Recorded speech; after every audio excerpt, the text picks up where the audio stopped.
बिस्मिल्लाहिर्रहमानिर्रहीम अस्सलाम वालेकुम व्यूअर्स हाज़िर खिदमत हाँ अज सैकेंड पार्ट दे नाल व्यूअर्स एक अरसा गुजर गया।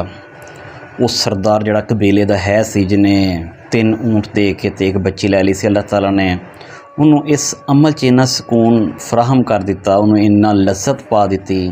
गुनाहां दी लज्जत हुंदी है, अयाशियां दी हुंदी है, हराम दी हुंदी ते हलाल दी भी लज्जत हुंदी, सुकून हुंदा है। उन्होंने भी उस बड़ा चस आन लग पिया, बड़ा मज़ा आन लग पिया। उन्हें वापस उस कबीले च गया और जेड़े जेड़े कबीले उन्हें रिसर्च की कि जेड़े जेड़े कबीले काम करते आ पे कि बच्चियां नूं जिंदा दरगोर कर रहे, उत्थे उत्थे उन्हें अपने पैगाम रसां कल्ले और क्या कि जिस कबीले च बच्ची होए उन्होंने दफन ना करे, उन्होंने कतल ना करे, सानू दे देवे, सागो 3 ऊँट ले ले। और व्यूअर्स एक रस्म जी बन गई, एक रेट जहा बन गया, एक रवाज जी बन गई। लोगों ने जाहिर खून तो उन्होंने अपना से, लोगों ने लोगों के अगे अपने कबीले के सच्चियां भी हो जाना करना कि बच्ची पैदा इस दफना छड़ी ना, लोगों ने लभनी उन्हें किते लुक तरीके नाल उस सखी नूं पहुँचाण देड़ी करनी। और अल्लाह ताला ने जिन्ना वक्त चाया, जिन्नी देर चाया, वो अमल जिहड़ा सी उस कबीले के शख्स का चलता रहा। एक लंबा अरसा गुजर गया और इस दौरान जजीरा नुमाए अरब च अल्लाह ताला ने अपने सोने नबी नूं मक्का च मबूस कर दिता। हुण अल्लाह ताला दे प्यारे नबी हज़रत मुहम्मद सल्लल्लाहु अलैहि वसल्लम मक्का च अपने दीन इस्लाम की अशायत कर रहे ने, तबलीग कर रहे ने। और मक्का चों 10 साल गुजर गए ने मक्का च उन्होंने तबलीग करदे। वो फिर वो हिजरत हुंदी है, हिजरत के बाद वो मदीना च इस्लाम पहुँचता है, फिर मदीना तो बाद तमाम जजीरा नुमाए अरब च पहुँचता इस कबीले च भी इस्लाम दी छुआवां पहुँच जांदियां ने।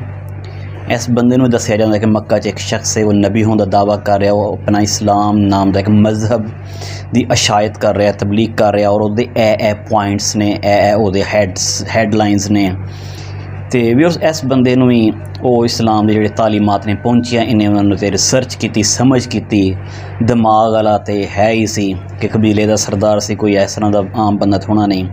उन्होंने भी वो कबीले के दीगर लोगों भी इस्लाम की समझ आई तो उन्होंने फैसला किया कि अच्छा है मजहब है, इंसानियत खुद उस इंसान च है सी कि जोड़ा बच्चियों बचाता ही, गैरां दे बच्चियों बचा दिया ही।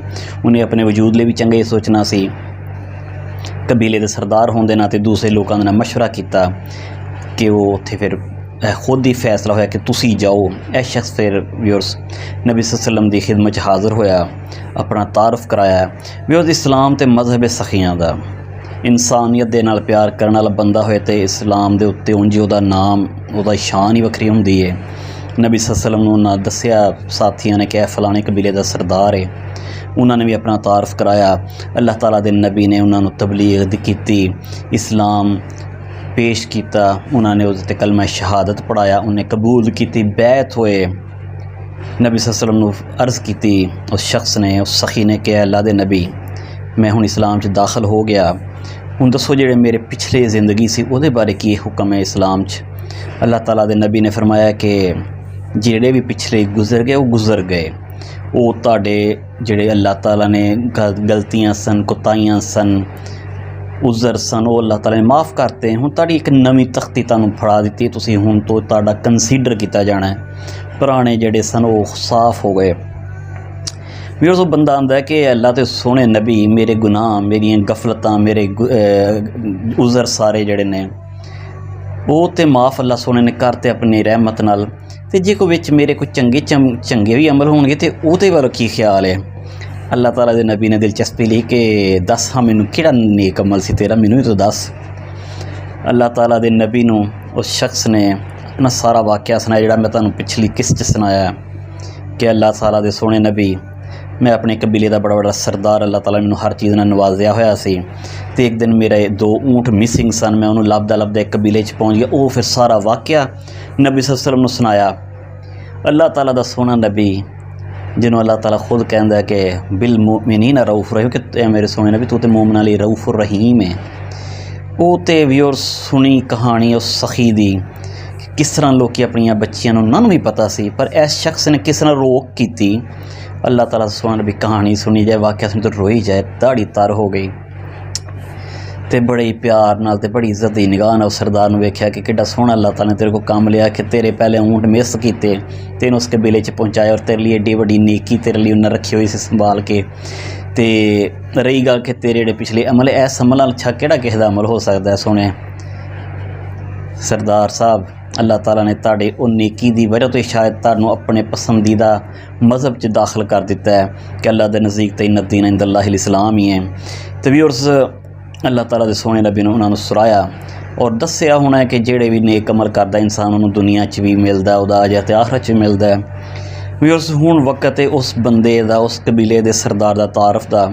ਵੀ ਔਰ ਜਦੋਂ ਉਹ ਸ਼ਖਸ ਨਬੀ ਸੱਲੱਲਾਹੁ ਅਲੈहि ਵਸੱਲਮ ਕੋਲ ਹਾਜ਼ਰ ਹੋਇਆ, ਇਸਲਾਮ ਦੀ ਦੌਲਤ ਨਾਲ ਬਹਿਰਾਮੰਦ ਹੋਇਆ, ਮਾਲਾ ਮਾਲ ਹੋਇਆ, ਉਸ ਟਾਈਮ ਤੱਕ ਉਸ ਸ਼ਖਸ ਨੇ 360 ਬੱਚੀਆਂ ਨੂੰ ਉਹਨਾਂ ਦੇ ਹੀ ਵਾਲਦੈਨ ਤੇ ਕਬੀਲੇ ਵਾਲਿਆਂ ਕੋਲੋਂ ਬਚਾਇਆ ਮਰਨ ਤੋਂ ਤੇ ਜ਼ਿੰਦਾ ਦਫਨ ਹੋਣ ਤੋਂ। ਔਰ ਉਹ ਬੱਚੀਆਂ ਉਹਦੇ ਮਹਿਲ 'ਚ ਰਹਿ ਰਹੀਆਂ ਸਨ, ਉਹਨਾਂ ਨੂੰ ਪੜ੍ਹਾ ਰਿਹਾ ਸੀ, ਪਾਲ ਰਿਹਾ ਸੀ, ਵਿਆਹ ਰਿਹਾ ਸੀ, ਉਹ ਸਾਰੇ ਕੰਮ ਉਹਨੇ ਕੀਤੇ ਸਨ ਔਰ ਕਰ ਰਿਹਾ ਸੀ। ਵੀ ਉਸ 360 ਬੱਚੀਆਂ ਉਸ ਵਕਤ ਤੱਕ, ਜ਼ਾਹਿਰ ਕੋ 5 ਮਹੀਨੇ 4 ਮਹੀਨੇ ਦੀ ਗੱਲ ਤੇ ਨਹੀਂ, ਇੱਕ ਲੰਬਾ ਹੀ ਅਰਸਾ ਹੋਣਾ ਹੈ। 36 360 3 1080 ਊਂਟ ਉਸ ਅੱਲਾ ਦੇ ਨੇਕ ਬੰਦੇ ਨੇ ਉਹਨਾਂ ਬੱਚੀਆਂ ਨੂੰ ਬਚਾਉਣ ਤੇ ਖਰਚ ਕੀਤੇ, ਬਾਕੀ ਉਹਨਾਂ ਨੂੰ ਪਾਲਣ ਤੇ ਉਹਨਾਂ ਦੀ ਜ਼ਰੂਰੀਆਤ, ਕੱਪੜੇ ਲੱਤੇ, ਪੜ੍ਹਾਈ ਚੜ੍ਹਾਈ, ਜੋ ਵੀ ਵਿਆਹ ਤੇ ਉਹਨੇ ਕਿੰਨਾ ਮਾਲ ਖਰਚ ਕੀਤਾ ਹੋਣਾ, ਤਾਂ ਅੱਲਾਹ ਤਾਲਾ ਨੂੰ ਕਿੰਨਾ ਅਜਰ ਦਿੱਤਾ ਹੋਣਾ ਹੈ। ਤੇ ਅੱਲਾਹ ਤਾਲਾ ਸੋਹਣੇ ਨਬੀ ਨੇ ਕਿਹਾ ਕਿ ਹਰੇ ਤੇਰਾ ਇਹੀ ਅਮਲ ਤੈਨੂੰ ਅੱਲਾਹ ਤਾਲਾ ਦੇ ਲਈ ਇੰਨਾ ਅਜ਼ੀਜ਼ ਹੋਇਆ ਕਿ ਅੱਲਾਹ ਤਾਲਾ ਨੇ ਤੈਨੂੰ ਇਸਲਾਮ ਦੀ ਦੌਲਤ ਦੇ ਦਿੱਤੀ। ਵੀ ਉਸ ਸਖੀ ਦਾ ਨਾਮ ਸੀ ਹਜ਼ਰਤ, ਉਹ ਸਹਾਬੀ ਰਸੂਲ ਫਿਰ ਬਣ ਗਏ हज़रत सासा बिन नाजिया रज़ी अल्लाह अन्हो। और व्यूअर्स दूसरी गल ये आ कि जेड़ा उस शख्स ने अमल किया तो वो बदौलत अल्लाह ताला ने उन्होंने इस्लाम च दाखिल किया। मैं केड़ा अमल किया तो तुसी केड़ा जेड़े मुसलमान अमल किया। अल्लाह ताला ने सानू अपनी रहमत नाल माँ की गोद च इस्लाम की दौलत दे दी।